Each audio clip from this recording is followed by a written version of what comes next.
everyone. We are here tonight at the Amari Magazine Believe Red Carpet event, and I'm so excited to have this amazing, handsome, incredible man next to me. This is Gilles Mariani. Marini. I should know that. What? Do you want to? Should we do a take two? Okay. All right. I don't want to. No names on earth is wrong when you pronounce it. That's the thing in France. Like I pronounced it you wrong. cannot spell it wrong, and you cannot really say it wrong. Somebody is really specific, they will correct you, but other than that, don't worry. Okay, well, I appreciate that. Thank you. Okay, so I first met him a few months ago for the photo shoot. So you are in the Amari magazine. I just saw it for the first time. What a quality!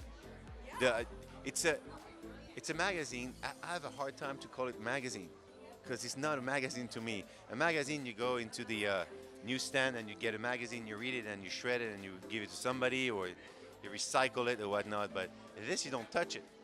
Like I opened it, and you know how you open a book or a magazine and you press a little harder the way it stays open. I didn't have the guts to do it because it's too nice. So there you have it. Okay, so you're happy with the layout of you? I'm more than happy for a couple things. First of all, Giorgio is absolutely incredible. It's the first time I met him and during the photo shoot, and he was absolutely a sweetheart. What a day we had. The photo shoot went way too fast. I thought, oh my God, you sure they have something? We did a couple of different clothes, and the clothes that I wore was from Mr. Turk, and that's the time that the bad things unfortunately happened. But so it means a lot. A lot of things means a lot to me when it comes down to that shot and that day and what I was wearing and what it ends up to be. It's beautiful. I'm looking at it. I said to my friend Jennifer, I said, Jenny, I think I'm gonna take 2 or 3 at home. I'm gonna ask if I can. And Giorgio says, like, take 20. He did? That's cute. Well, we had fun that day. We did some dancing and some boomerangs, so that was kind of fun. So everyone knows you're a famous actor. Well, it depends. It depends who you're talking to. You are a famous actor. So tell us how you got started in acting. Wow. It was not really an accident. Because sometime back in the days I used to say, oh, it was an accident, I stumbled into it. Not really. Like since I was a child, I knew I wanted to be an entertainer. Where I grew up, wanted to be an entertainer in Hollywood. It's a joke.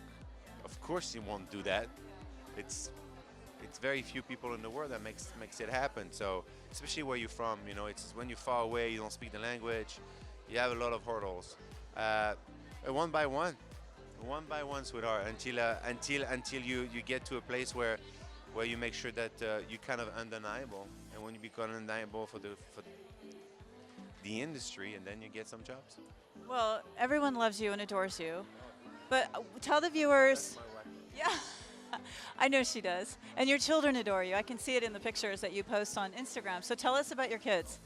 Kids, I have one that is about to be 20 years old. You have a 20-year-old? He's in college he left the house 2.5 years ago. Yeah, it's hard because you like the room is empty. It's like you're mourning someone that's well alive and well, but it's like every time I go in this room, I see stories that he never got rid of, and a 20-year-old young man is not a boy anymore. Responsibilities, he's doing really well. He's getting into the FBI. He's a stud. I wish I was 10% of what he is now. Sweet, that's really sweet. Well, tell us who inspires you. My father inspired me. My mom inspired me in a way that is very different because she was more in tune with us, so it was easy to say, oh, I love you, Mom, Mom, I love you. It's a normal kind of relationship. And my father was just a different being when it comes down to working and dedicating himself to others. My father was like Mother Teresa, but he was a dude and he was a baker in the south of France. Yeah, I never seen him not giving to someone, never seen him not try to change the life of others for the better for no reason except because. That's great. That's the guy who inspired me. That's great. I love that. I love that it was your dad. Okay, so the holidays are coming up. Yeah. So tell us maybe a tradition that you grew up with, and then tell us what tradition you have now with your family. Well, you kind of like transcend those cultural things, because for me it was you don't open gift before midnight. If you open a gift before midnight, my mom kills me. Um, so I kept that. So now the kids, they understand Santa and Coca-Cola. So, there's no more of that mystery. And I used to love doing that. I made them like believe Santa is over the house, and I had people, and it was always grandiose. I love that. And I'm sure they did too. That is one of the things. We'd open the gift. The next day, it's incredibly fun. Um, I think tradition-wise, every time I take my daughter, more than my son because now he's gone, obviously, but and we get a lot of gifts. And then we drive around LA, and she decide.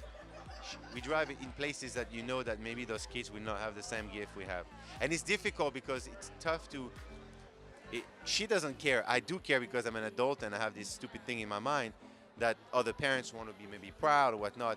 And she goes around, she fills up an entire car. I'm talking about 50, 60 gifts. And she goes and she gives them to whoever she feels like. She stops, say, hey, those two kids in the street, hey guys, it's Christmas, I want to give stuff away. Pick. And then they go crazy. They're like, who is this crazy little blondie? And we do that every year. That's really, really sweet. That's powerful. You're teaching her. She's a generous. I think that's who she is. Teaching them is one thing, but then they have to do it, and she's the one who. I never seen my daughter looking at someone the wrong way. Like, oh, she can be mean. Oh, she's mean to me, but that's normal. And I'm crazy with her, so I deserve it. Well, that sounds great. That was great. Thank you so much for sharing with us, and thank you for your time. It was so appreciated. And congratulations. All right, congratulations, guys. It means the world to me that you asked me to be part of this edition. I'm going to cherish that magazine. And again, I can't really talk about this is a book.